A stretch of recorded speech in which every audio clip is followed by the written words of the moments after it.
el apego emocional. Y ya está con nosotros Aida Rodríguez, ella es médico psiquiatra, infanto-juvenil, presidente actual del Colegio Venezolano de Neuropsicofarmacología. Su cuenta, @Aida Marola. Aida Marola, es la primera vez que está en televisión, me dice. Bienvenida. Me delataste. Espero que te sientas bien y tranquila. Sí, doctora, gracias. muchísimas gracias por venir. Un domingo, Sí, que anoche llovió. tempranito. Tempranito. Bueno, pero estamos en vivo y esto es rapidísimo. Vamos a hablar, a iniciar este tema con entendiendo qué es el apego. Bueno, el apego es ese vínculo afectivo que se va a establecer entre un padre, madre o cuidador y, en este caso, un niño o una niña, un hijo o una hija, ¿verdad? Esto es importante porque muchas veces se piensa que ese vínculo se establece en el momento que el niño nace y resulta que no, eso empieza desde el embarazo. Desde el momento en que esa madre tiene ese bebé en su vientre, empieza la mamá conectándose con él pensando en que quizás vendrá sano, no vendrá sano, yo seré capaz de hacerlo bien, podré amamantarlo. Entonces viene una cantidad de inquietudes de esa madre, ¿verdad? Y entonces ya ahí empieza esa conexión. De hecho es interesante porque es una relación, un proceso muy íntimo, porque fíjate, dentro de esa madre se está formando un nuevo cerebro, ese sistema nervioso central importante que se va a empezar a desarrollar, que va a marcar, por supuesto, todas las conductas y actitudes que podamos tener en el futuro. Bien, y nace desde la barriga. ¿Cuáles son los tipos de apego ya cuando ya el niño está afuera, bueno, el niño nació, se va desarrollando sus primeros años? ¿Cuáles son los años más importantes en ese crecimiento y en ese vínculo con la mamá y el papá? Bueno, en la infancia una etapa fundamental es de los 0 a los 3 años, porque en ese periodo el cerebro crece aceleradamente. Es como el tiempo en el que el cerebro puede desarrollarse más rápidamente. Entonces eso marca una diferencia. O sea, esos primeros años son fundamentales, donde este niño debe sentirse querido, amado, protegido, reconocido, valorado, ¿okay? Y además que sienta que este cuidador es confiable. Eso que establecer ese vínculo de confianza. Puedo confiar en esta persona que me está cuidando y eso es importante. Y el vínculo con la lactancia materna, digamos, eso hace la diferencia para mujeres que sí dan lactancia y otras no. Sí, porque ese es un momento de mucha intimidad, del primer contacto, ese contacto visual que se va desarrollando, además que se liberan hormonas importantes, o sea, la oxitocina, que es la que cuando la gente está ahorita muy de moda, que dice un abrazo de tantos segundos, activa esta hormona que es la hormona del amor, ¿verdad? Eso se libera en ese proceso. Entonces, ese momento cercano es importante porque afianza ese vínculo. Eso no quiere decir que si una mamá de pronto no ha podido amamantar por determinada situación, no, eso se puede reemplazar o se puede sustituir por otras manifestaciones de afecto, de cariño, porque el niño va a sentir que de verdad esa mamá está allí pendiente y cuidándolo, que es lo más importante, que se establezca esa seguridad en el vínculo. Bien, ¿y en qué momento, digamos, entra en escena el padre, que también... El padre entra en escena en el momento que decide entrar, pues, o sea, siempre va a estar. Si es una pareja estable, unida, que además ambos deseaban tener el bebé y están en ese compartir del cuidado, el papá siempre va a estar, pero obviamente en los primeros años, en los primeros meses, siempre va a ser la madre, porque es la que está atenta, la que duerme con él, la que tiene que estar pendiente de darle el pecho de noche, en la madrugada, en cualquier momento, porque obviamente la lactancia materna es a libre demanda. Cuando él lo quiera, hay que estar disponible. Bien, dicen que los varones, especialmente los varones, son más pegados a su mamá y las niñas a su papá. ¿Qué tan cierto es eso? Bueno, eso es relativo, pues es relativo. O sea, de pronto hay un momento en el desarrollo donde la niña, por supuesto, el ideal de esa niña es el papá. ¿Okay? Es como su pareja, lo ve como su novio, mi amor querido, todo eso. Y la mamá, y por supuesto los varones, siempre tienen un apego mayor a la mamá. Bien, ¿y esto cómo incide en la vida adulta cuando ya, bueno, van a tener su primera pareja, no sé, en la adolescencia? Bueno, fíjate, si de pronto eso también empieza, se ve hasta en la crianza, en el momento. O sea, uno no recomienda generalmente que los niños duerman en la cama de los papás. ¿Por qué? Porque entonces, primero afecta la relación de pareja, le genera inseguridad. O sea, uno recomienda generalmente que los niños a partir de los 6 meses de edad deban dormir aparte. en otra habitación, o si van a dormir en la misma habitación, debe haber una separación, o sea, está otra cama, simbólicamente hay alguna pared, hay parejas, o sea, algo que divida, hay parejas que de pronto no tienen esa comodidad, ¿verdad? Y entonces, bueno, tienen que estar allí, pero lo ideal sería que un niño, para que tenga autoconfianza, se sienta independiente, seguro, ¿verdad? Duerma en otra habitación, de ser posible, pues. Claro, todos tenemos apegos. Sí, todos tenemos apego, o sea, siempre establecemos vínculos sanos o no con personas, y eso es un apego, pues. O sea, y viene de la niñez siempre. Y viene de la niñez, de ese trato, de esa interrelación que hay entre las figuras cuidadoras, porque no siempre es el papá o la mamá, puede ser una abuela, puede ser alguien que esté allí, ¿verdad? Que esté al cuidado del niño. Pero entonces se establece ese vínculo de confianza, ese vínculo afectivo que debe ser profundo, y generalmente esos vínculos son duraderos. Bien, vamos a ver los tipos de apegos. Ajá, aquí está. Seguro, ambivalente, evitativo y desorganizado. Vamos a explorarlos. Obviamente, cuando tienes un apego seguro, eso te va a garantizar que tú puedas tener, esa seguridad te da que tú puedas tener, se visibiliza con una autoestima saludable, ¿verdad?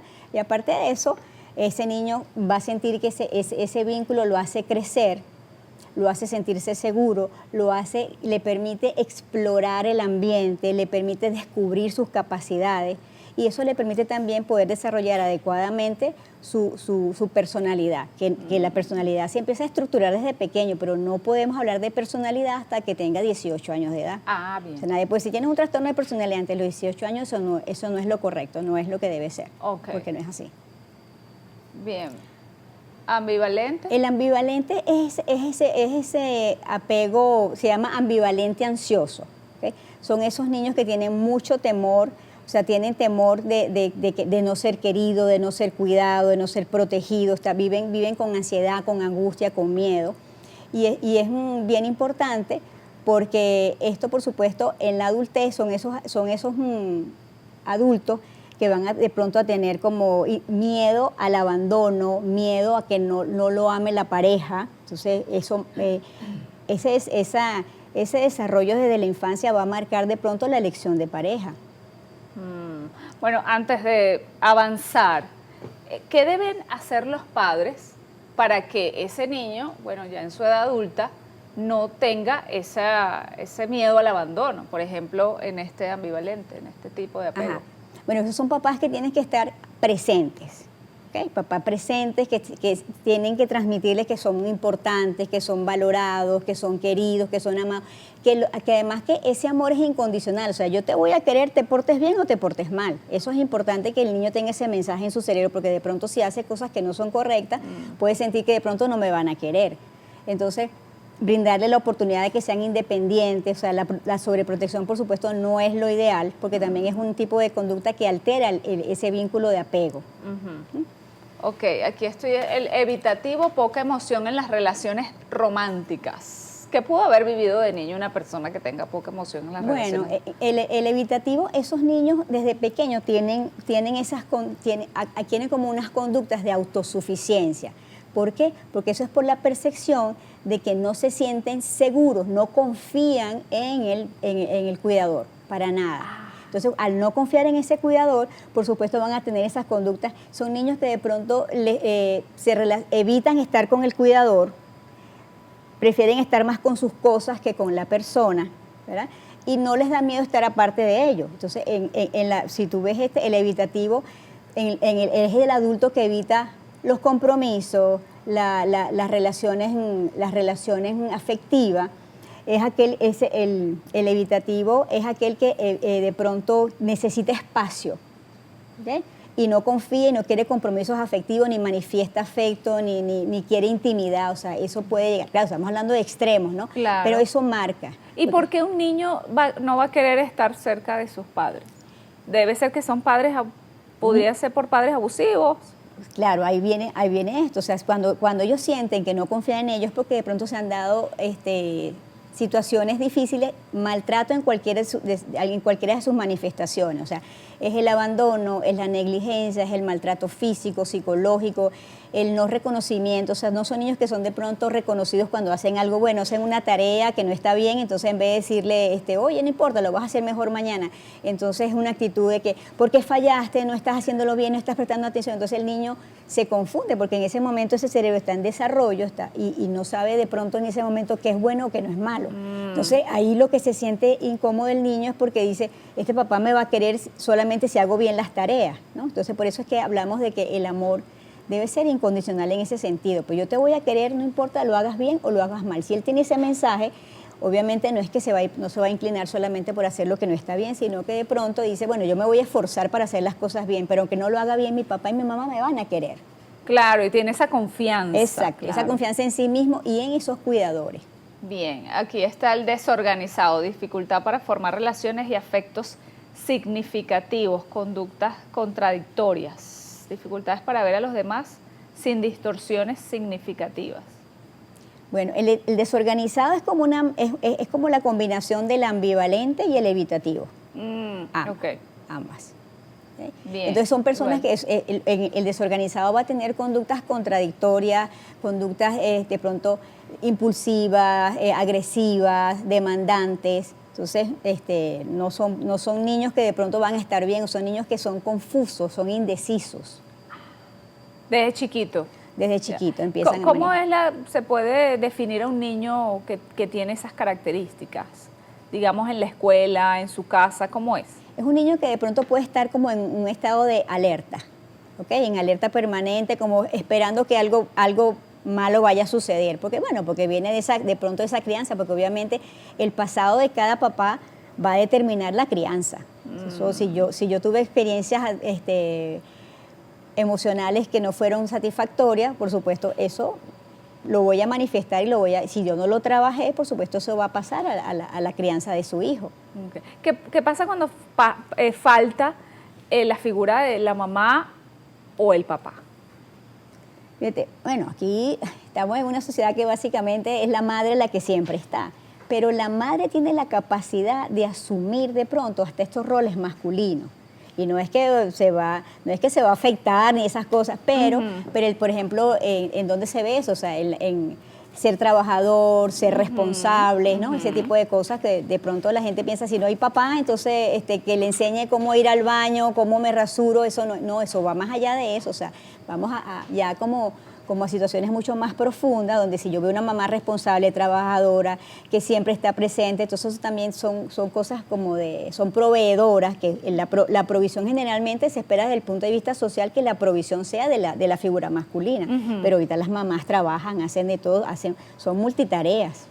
Bien, y eso no genera, digamos, un apego más fuerte cuando, por ejemplo, no está el papá. Bueno, ya la semana que viene es el Día de las Madres y muchas personas comentan, yo soy madre y padre, o hijos, incluso mi mamá es mamá y es papá. Entonces, felicitación doble, como comentarios así. Eso refuerza, digamos, cuando no existe el papá, ese apego con la mamá. No necesariamente. No necesariamente. Porque si es una mamá que no es una mamá sobreprotectora, que está presente, que da respuestas oportunas cuando él tenga angustia. O sea, no tiene que necesariamente tener un apego por esa mamá, porque ese apego sería como patológico. Me aferro a mi mamá porque no tengo un papá. No, bien. Necesariamente. ¿No? Igual y viceversa. Y viceversa. Okay. Y cuando esa persona crece que tiene pareja,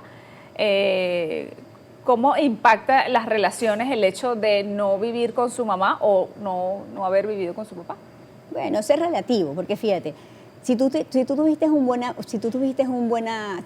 relaciones de apego en tu familia, con tu mamá, con tu papá, y te vas desarrollando adecuadamente y tienes autoconfianza y crees en ti mismo y todo eso, eso no tiene por qué repercutir en esto, a menos que tú hayas tenido, si es un apego responsable que te permite crecer, eso que te dije, que descubrir tus capacidades y de pronto descubrir el ambiente, tengas esa libertad.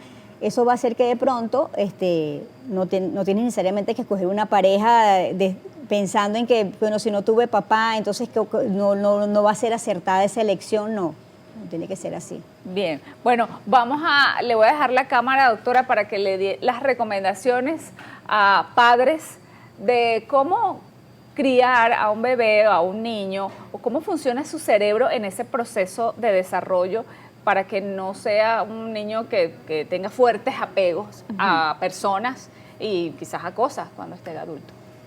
Fíjate, es interesante esto porque el apego va ligado a una cantidad de cambios a nivel cerebral, ¿verdad? Entonces, se dice, el amor alimenta el cerebro, eso es así. Entonces, si tienes una persona que tiene unas experiencias saludables en cuanto a la crianza, ese cerebro, por supuesto, va a hacer que se activen zonas que te mantengan ese equilibrio, esa homeostasis en el apego, ¿okay? en ese punto. Entonces, si de pronto voy a mencionar dos estructuras importantes. Cuando tenemos relaciones estables, buenas, eso hace que se active, hay una activación cerebral generalizada. Entonces van a haber dos estructuras importantes aquí, que es la corteza prefrontal, órbito prefrontal, que es la que se encarga de que haya ese equilibrio, esa homeostasis. Y también, y esa es la que te permite que se dé lo que es la ventana de tolerancia, que ese niño pueda defenderse y manejarse adecuadamente, a pesar de que haya situaciones que puedan ser probablemente desagradables o peligrosas de alguna forma, ¿no? También hay otra estructura que se activa, que es el sistema vagal central, que tiene dos ramas, ¿verdad? Y en una de esas ramas reposa lo que es la conexión social. Esa conexión social es importante porque en ese proceso el individuo va a aprender a tener información para poder manejarse bien en su entorno. Ahora, ¿qué sucede? Cuando de pronto ese apego no es adecuado, entonces no hay experiencias saludables en este niño, obviamente esta corteza, que solamente funciona si tenemos experiencias positivas, no va a poder hacer su trabajo porque ella se mantiene bien, esa homeostasis, si yo recibo ese apego positivo.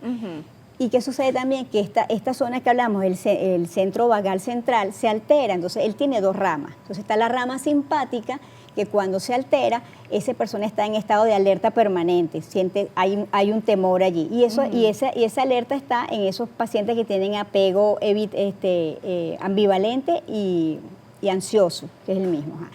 Y está la otra rama, que cuando se activa, que es la parasimpática, ese niño está como en hiporreactividad, y son los evitativos. Entonces hay que estar pendiente. Y o sea, los cambios importantes que se dan a nivel cerebral cuando no hay buenas relaciones de apego.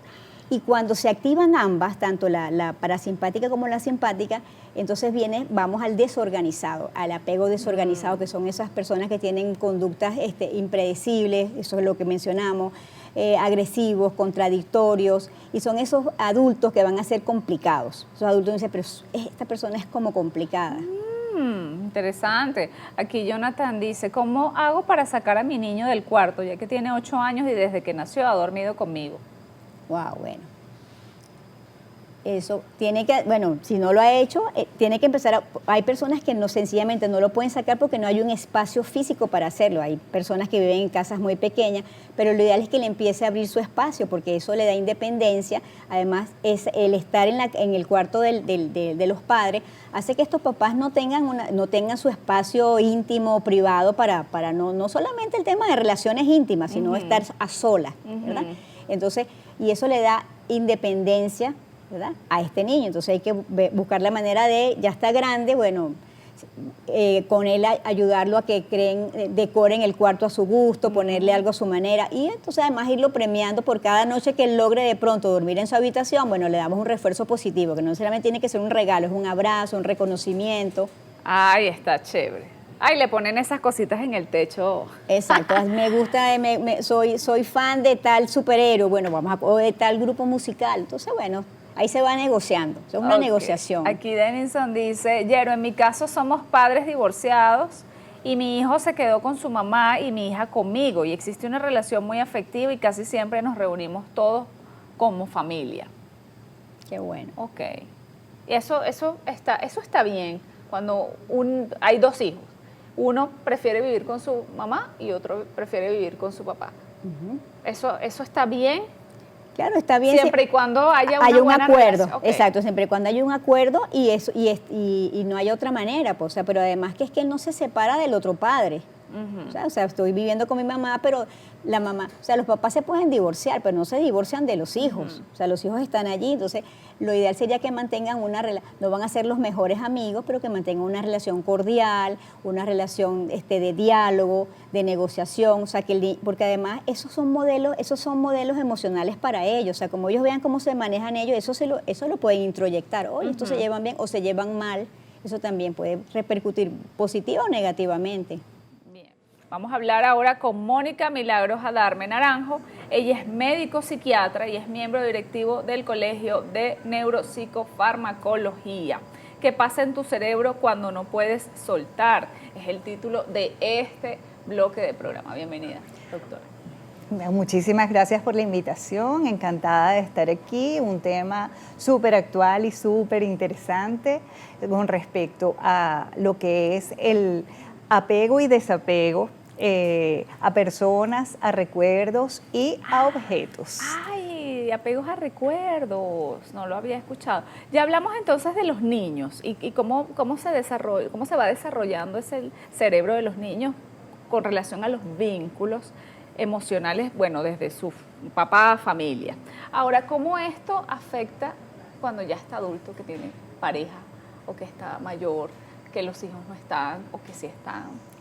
Claro, fíjate, ya evolutivamente nosotros somos un continuum desde el momento de la concepción. Incluso hay teorías que hablan desde el momento de la preconcepción, ya el mismo deseo de traer al mundo un bebé, ya condiciona ciertos patrones y ciertas conductas en ese vínculo tan estrecho de la madre y el bebé.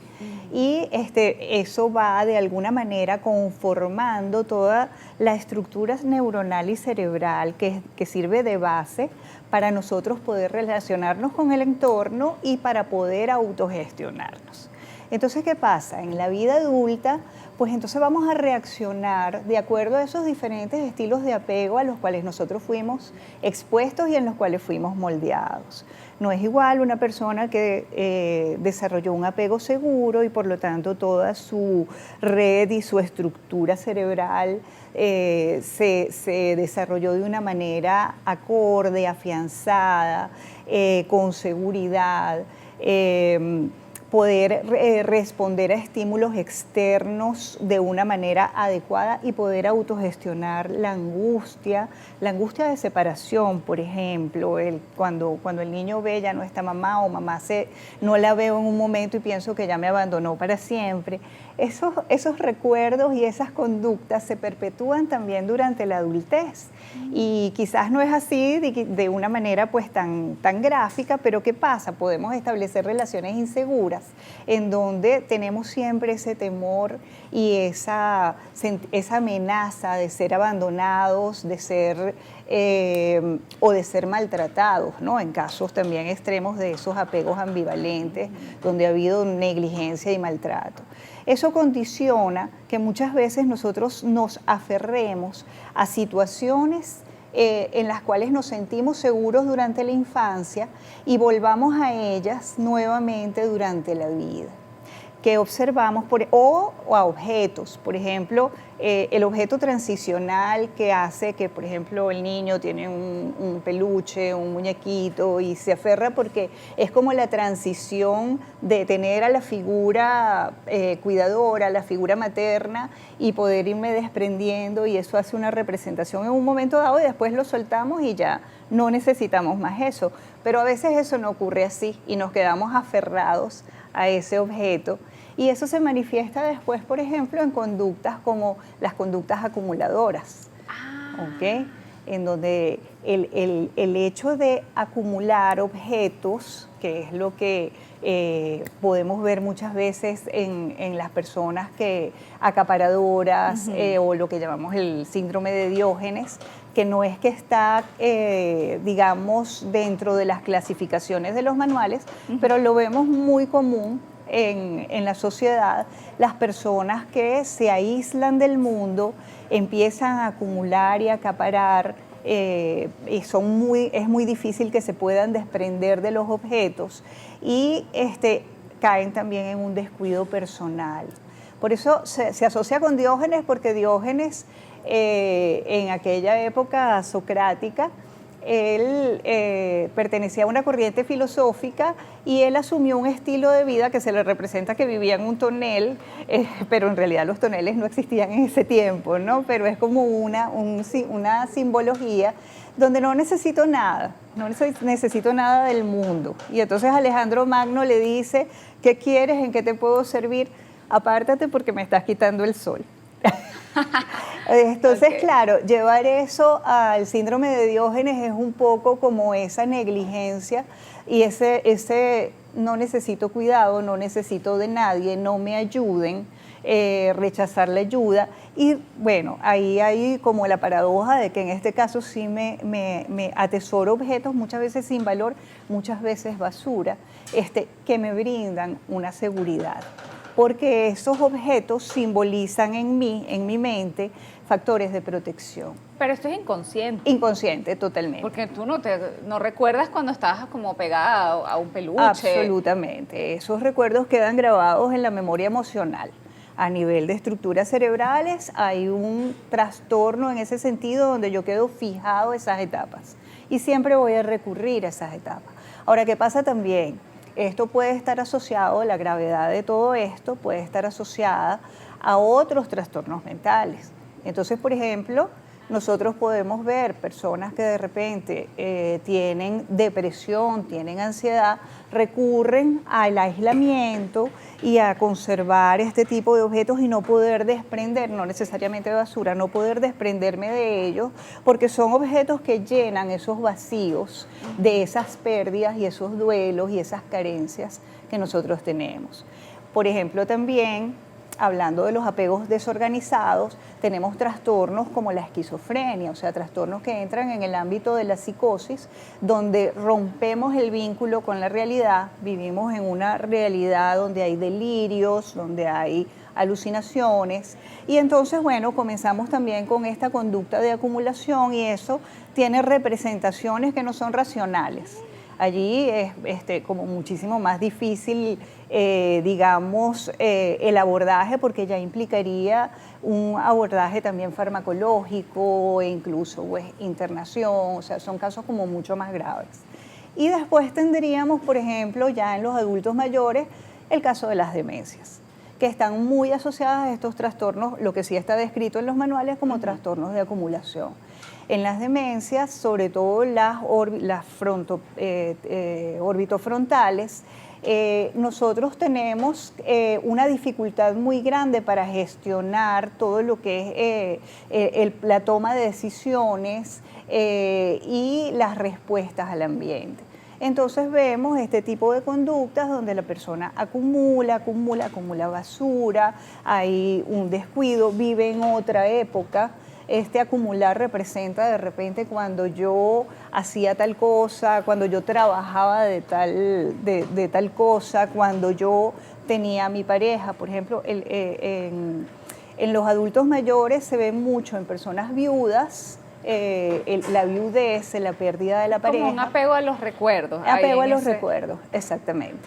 Es un apego a los recuerdos. Bien. ¿Qué otros traumas se pueden ver en la adultez, que viene de los niños y no sabemos y somos inconscientes?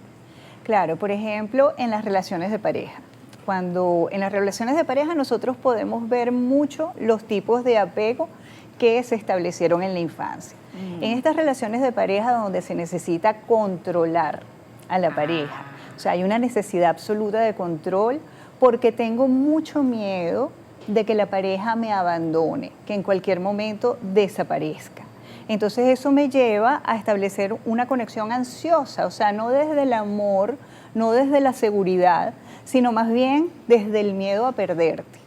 Entonces son relaciones, y finalmente esas conductas de control van a provocar eso, porque el otro miembro de la pareja pues se va a sentir acorralado, se va a sentir controlado, y eso no es un vínculo sano, no es un vínculo que pueda perpetuarse en el tiempo, y si se perpetúa, pues entonces lo que estamos perpetuando es una relación muy patológica. Ya. ¿Y con las personas? por ejemplo, en su entorno, en su trabajo, claro, con sus vecinos, con sus amigos? Podemos establecer relaciones y vínculos de amistad, ¿verdad? Que deberían ser sanos, pero si nosotros no tenemos esa seguridad en los vínculos que establecemos con nuestros amigos, pues también vamos a tener muchísimos conflictos, porque vamos a percibir, o los percibimos amenazantes, o los percibimos que nos quieren hacer daño. Esa es otra de las consecuencias, cuando tenemos esa suspicacia excesiva de que, ¿por qué me estás hablando así? Hay detrás de tu comentario algo, ahí detrás te estás reuniendo con otros para hablar de mí. Esas personas que se hacen una novela. Exactamente, y no existe, que no corresponde con la realidad. Ay. Entonces afecta la vida social, afecta directamente la vida social y también la laboral, por supuesto, porque esto lo llevamos a todos los ámbitos. Entonces sentimos en el trabajo que están conspirando con nosotros, que nos están saboteando el trabajo, que va a ocurrir, que nos van a meter una zancadilla, ese tipo de cosas. Y todo eso parte de cómo está, digamos, nuestra seguridad en todos los vínculos con el exterior. Y hay también, digamos, un aislamiento.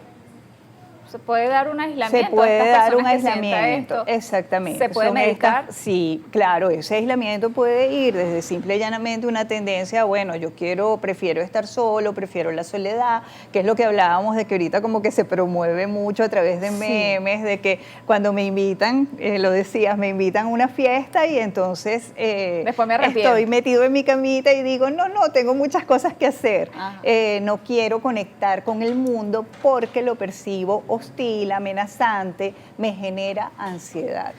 Entonces son estas personas que se aíslan y tienen mucha dificultad en establecer relaciones, incluso, bueno, relaciones también románticas, porque percibo que el otro va a ser una amenaza para mí en el momento que me va a dejar y me va a hacer daño. ¿Qué pudo pasar en la infancia cuando un adulto no quiere socializar, digamos, le cuesta iniciar una conversación con alguien, le da pena incluso decir cualquier cosa, gracias, por favor?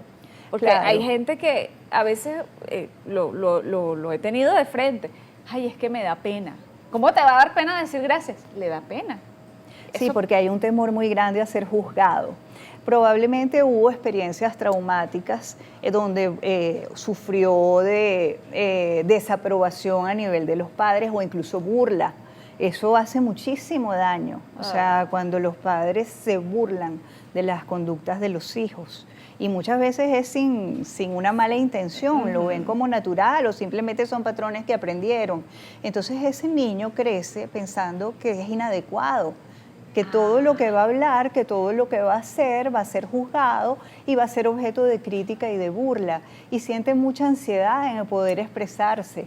Entonces, bueno, allí vemos, eso puede tener diferentes grados, hasta un grado severo donde, bueno, ya rompo relación con el mundo. Y cuando no son los padres, que por lo menos el niño, digamos, sufrió bullying en su colegio, o un tío que todo el tiempo se está burlando de él, no son los papás, pero claro, digamos, son figuras son importantes, otras. son figuras importantes de nuestra infancia y las figuras importantes no necesariamente son los padres, puede ser, como dices tú, un familiar, pueden ser los maestros o pueden ser los pares, pueden ser los compañeros. Entonces, por eso es que las conductas de bullying, que muchas veces se desestiman y la gente dice, bueno, lo que pasa es que nosotros también echábamos broma en nuestra generación y ahora esta generación es de cristal y se quiebra y nosotros aguantábamos eso no se llamaba bullying. No, eso está demostrado que tiene repercusiones en la seguridad del niño y esas heridas infantiles, por supuesto, que quedan allí. A lo mejor después, con la evolución y la madurez, pues eso no está evidenciado, la persona no lo tiene permanentemente en su, digamos, consciente, pero sí sale esos recuerdos dolorosos, no resueltos, salen en nuestra relación con los demás. Miren, estoy con Sofía Burns, ella es psicóloga, sexóloga y es vicepresidenta del Colegio Venezolano de Psicofarmacología. Ya más adelante vamos a hablar de jornadas que tienen y del Congreso. Bienvenida, doctora. Gracias, buenos días. Buenos días, gracias por estar aquí. Sí. Mira, el tema del apego y la pareja es fundamental, ¿no? Un poco las doctoras anteriores adelantaron parte de la información en relación a los tipos de apego. Hay unos datos que son súper importantes, que yo creo que es bueno conocerlo, ¿no? Por ejemplo, el 60% de las personas tienen un apego seguro generalmente. O sea, la mayoría de los seres humanos tenemos un apego seguro, afortunadamente. ¿Qué ¿no? es un apego seguro? El apego seguro es el apego funcional, donde los vínculos de la confianza, la lealtad, la seguridad, la estabilidad están establecidos en el ser humano. Y eso se refleja no solamente en la pareja, sino en todas las relaciones adultas luego, ¿no? Okay. Entonces, y es bueno saber esto, pues, y es bueno también identificar, es importante identificar cuál es el estilo de apego que tú tienes. El 60% de las personas, como decía, tienen un apego seguro, que es un apego como funcional, es ese apego funcional. Y el otro 40% se distribuye en lo que ya señalaron anteriormente, entre el apego ansioso, ¿verdad?, el apego evitativo y el desorganizado. El desorganizado es el menos frecuente que se da en los seres humanos. Entonces, claro, esto se establece efectivamente en tus relaciones en la infancia. Y hay unos datos que son súper importantes, que, bueno, y que yo creo que es muy relevante como señalarlo, es que los seres humanos, pues también hay otra cifra, ¿no? En el 80% hemos tenido algún tipo de evento traumático en la vida, imagínate, por eso te pones a ver, es verdad, pues no, o sea, la vida tiene eventos complicados y otros no, muchas veces desarrollan otro tipo de dificultades, como por ejemplo el estrés postraumático, y la mayoría de las personas, bueno, resuelven pues esta situación de manera adecuada. Pero hay un tipo de evento traumático que es relacional, ¿no?, que tiene que ver con justamente con el golpe que se le da a la confianza en el ser humano. Y cuando esto aparece en la infancia y en la adolescencia, tiene un impacto importante en nuestras relaciones. Entonces se hablan de estos traumas relacionales, ¿no?, o trauma de traición, mira cómo se llaman, ¿no?, trauma de traición, que tienen un efecto importante en el ser humano. ¿Cuáles son los traumas de traición? La infidelidad es uno. Imagínate, ¿no? La infidelidad es uno, y las cifras de infidelidad realmente son también complicadas, son muy altas, ¿no? Se describe que el ser humano, hombres y mujeres, uno piensa que la cuestión es exclusiva de hombres, no, hombres y mujeres, más o menos hacia el 70% en algún momento han sido infiel. No necesariamente la pareja se ha enterado, ¿no? Pero bueno, imagínate tú. Ay, que yo no me entere. Sí, porque genera un impacto que yo no me entere, porque el impacto que genera esto en la confianza es muy fuerte, y no solamente en la confianza de la pareja, sino en la confianza del núcleo familiar, ¿no? En la confianza de los hijos, de los vecinos, de los hermanos. O sea, eso genera un impacto importante. Yo siempre digo que eso es como una onda expansiva, ¿no? Cuando tú tiras una piedra en un lago y empiezan las ondas, eso es una onda. Los eventos traumáticos tienen ese efecto onda expansiva, es decir, que no solamente afecta al que está directamente relacionado, sino a lo que está alrededor. Y este tipo de eventos, por ejemplo, genera este tipo de apego inseguro, que puede ser o evitativo, ansioso o desorganizado, como lo hemos visto, ¿no? Hay otros traumas de traición, que es la negligencia, por ejemplo, el no cuidado del ser humano por sus cuidadores, porque el cuidador es la persona encargada, bueno, de darte seguridad, confianza, y cuando esto no existe, el ser humano, por supuesto, establece un vínculo complicado con el otro, ¿no? Yo creo que esto también es importante.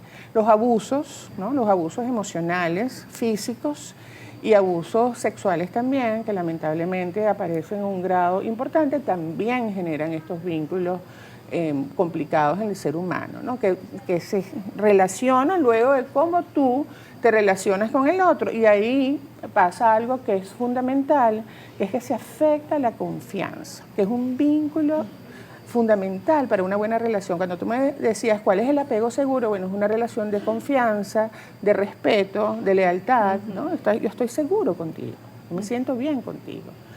Eso cuando hay este tipo de antecedentes en el ser humano, que además lo vemos con muchísima frecuencia, pues puede tener un impacto importante en el vínculo que establezcamos nosotros con las otras gentes, sobre todo el tema de la confianza que se quiebra. Imagínate tú estar desconfiado del otro, ¿no? Una relación, por ejemplo, de pareja, una relación humana de cualquier tipo necesita la confianza para seguir adelante, y nosotros venimos como con ese antecedente de desconfianza ante el ¿Y cómo ser la humano? gente, digamos, ya adulta lo puede trabajar Sí. cuando ya lo identifica? Bueno, Sí.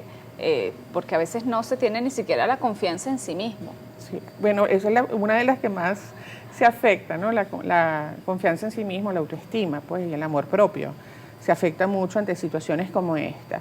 Bueno, lo primero es identificarlo, ¿no? ¿Qué tipo de apego tengo? Como decía, la mayoría de las personas, el 60% de las personas tienen un apego seguro, entonces está bien, ¿no? Y las otras personas, pues hay que identificar si no están en ese apego seguro, en cuál estamos, ¿no? Por ejemplo, el apego ansioso, que es uno de los apegos que ya conversaron.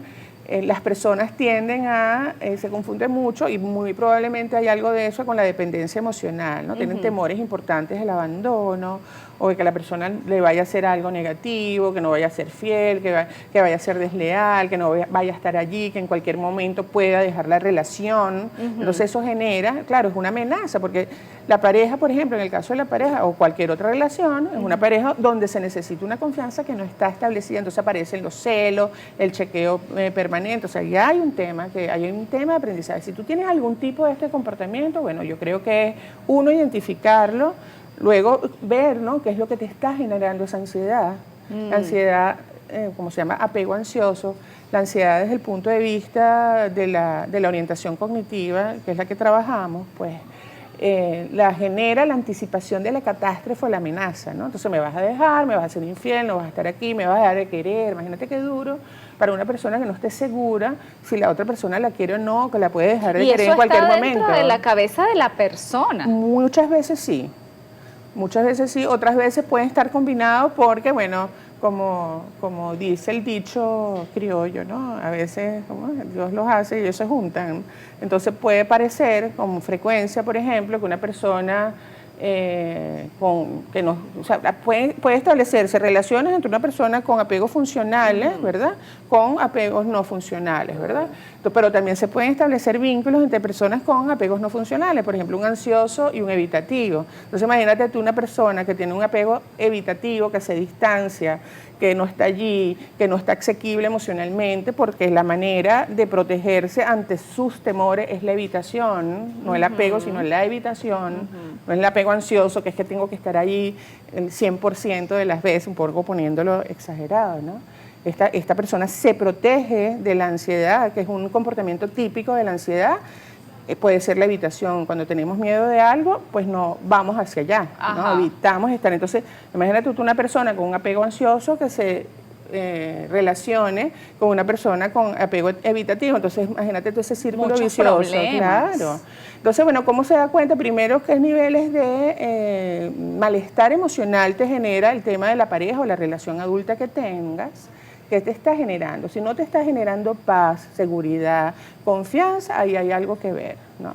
Puede ser que tú tengas un tipo de estos apegos no funcionales, ¿no? O desadaptativos. O bueno, puede ser que tengas una mala elección de pareja también, porque tú puedes tener un apego funcional, por ejemplo, y elegir una persona con este tipo de dificultades, y eso puede generar complicaciones en la relación de pareja, a pesar de que se quieran mucho, porque no quiere decir que no se quieran. Y también terminan con una persona y después empiezan con otra, pero tienen quizás, es igualito. Sí. O sea, tienden a conectar. Bueno, no sé si se llama conectar o seguir ese patrón de que te fueron infiel, lo dejaste. Ahora y este también te fue infiel. La persona puede buscar inconscientemente ese perfil. Totalmente, porque es lo que aprendió a manejar. No sé, hay una teoría en esto de la parte de la dependencia emocional, que son personas que vienen como de caos emocionales, ¿no? Entonces es como que aprendieron a nadar en un maremoto, imagínate tú, ¿no?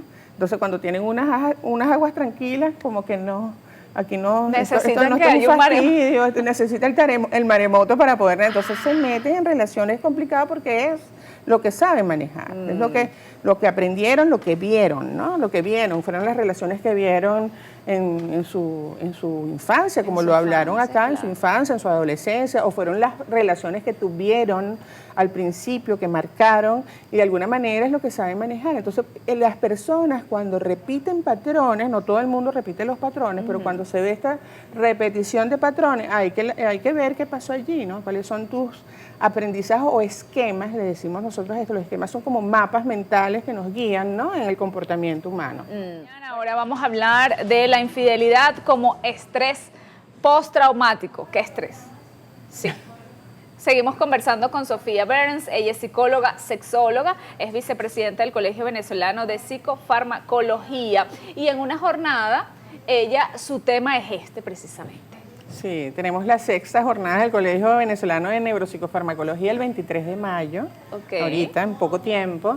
La verdad que son unas jornadas muy buenas, porque tenemos invitados nacionales e internacionales de altísimo nivel todos, ¿no? Y vale la pena revisar este tema de terapia cognitiva, que es una de las terapias más efectivas en el tratamiento de muchos trastornos mentales, ¿no? Entonces, para las personas que trabajan en los profesionales de la salud mental, los estudiantes de psicología, los residentes de psiquiatría, va dirigido a estas personas, pues, a estos profesionales. ¿Y dónde es? Bueno, ahí está el flyer. Igual lo vamos a colocar en las redes sociales. Chévere. Sí, es en las instalaciones de Laboratorios Megalabs, que amablemente nos cedieron el espacio para hacer estas jornadas, ¿no? Y bueno, y el tema de mi conferencia, son varias conferencias, son 10 o 11 conferencias. El tema de mi conferencia justamente es el abordaje desde la terapia cognitiva conductual de la infidelidad como estrés postraumático, porque investigaciones que vienen desde los años más o menos 90, 96 en adelante, o sea, es una línea de investigación que ya tiene bastante tiempo, reportan que muchas de las personas que pasan por infidelidad pues desarrollan síntomas similares al estrés postraumático, y hay que trabajarlo como un evento traumático, y se consideran en este sentido, en estas investigaciones, la infidelidad como un trauma de traición. Nosotros estamos en una sociedad monógama, así los seres humanos no sean todos monógamos. O sea, este lado del mundo, la sociedad es monógama. O sea, el 90% de las personas aspiran a ser fieles y aspiran que sus parejas les sean fieles. Pero como lo decía anteriormente, más o menos hacia el 70%, pues no lo logra mucho en ocasiones, ¿no? O sea, imagínate tú qué contradicción hay allí, ¿no? Ya han habido varias como teorías que intentan explicar esto, como por ejemplo que el ser humano no es monógamo. Hay un ser humano que es monógamo y otro que no. Yo diría que es 50 y 50. Quizás la complicación allí pasa que cuando tú tienes una estructura monogámica y te metes, o no monogámica, y te metes en una estructura que socialmente es monogámica, pues bueno, en algún momento eso va a salir por un lado. Afortunadamente, yo creo que la sociedad ahorita es como muchísimo más sincera consigo mismo, y quizás lo dice, pero todavía es muy castigado y pechado. Y bueno, imagínate tú que venga una persona que tú tengas, bueno, pero es válido, yo creo que eso es lo que hay que hacer, ¿no? Que tenga expectativa de fidelidad y el otro no. Bueno, pero mejor que se lo diga al inicio y no salga al final. Exacto. Porque eso genera trauma de traición, porque tengo expectativa de ser fiel y tengo expectativa de que tú seas fiel, porque socialmente estamos en este lado del mundo y somos una sociedad así, ¿verdad? Y cuando eso no se cumple, que generalmente cuando se quita el acuerdo de fidelidad se hace de manera unilateral, o sea, yo sigo queriendo ser fiel y la otra persona pues ya por alguna razón u otra pues ya no está, ¿no? Entonces, las causas de la infidelidad hay múltiples. Vamos a hablar de por lo menos las dos más comunes. Sí, hay varias, ¿no? Por ejemplo, una es insatisfacción en la relación de pareja, pero no siempre la persona que es infiel tiene una pareja insatisfactoria. O sea, ahí tienes que tener cuidado, no culpar necesariamente o responsabilizar necesariamente a la relación de pareja, ¿no? O sea, esa es una frecuente. Hay otras que hay personas que tienen como expectativa de diversidad, ¿no? Con las relaciones, o sea, como sobre todo estas relaciones, lo veo mucho en estas relaciones que empiezan desde muy temprano, ¿no? Entonces establecen esas relaciones amplias, no en todas, obviamente, eso no pasa en todas las relaciones de este tipo, pero hay un momento que dice, bueno, pero yo quiero ver cómo es con otra persona, ¿no? O sea, tienes como eso es otro caso, o se da simplemente que les cuesta como vincularse con una sola persona, ¿no? Hay como que expectativa de diversidad, a pesar de que tengas una muy buena relación, si tienes esa expectativa, pues puedes, y no consciente, puedes ser vulnerable, ¿no? Esas son como las dos más frecuentes. La depresión, por ejemplo, en hombres está estudiado que hombres deprimidos, imagínate tú, hombres deprimidos suelen ser más infieles que hombres no deprimidos. Wow. Porque claro, el hombre deprimido tiene un bajón con la parte del placer, la expectativa, y muchas veces esta situación lo vulnera a buscar otras cosas que lo saquen. Entonces ahí es que explorar muchísimos aspectos a ver a qué se vincula esto, ¿no? Y esto es en el caso del hombre que también, bueno, dicen, no digo yo, que después de los 40 que empieza a portarse mal.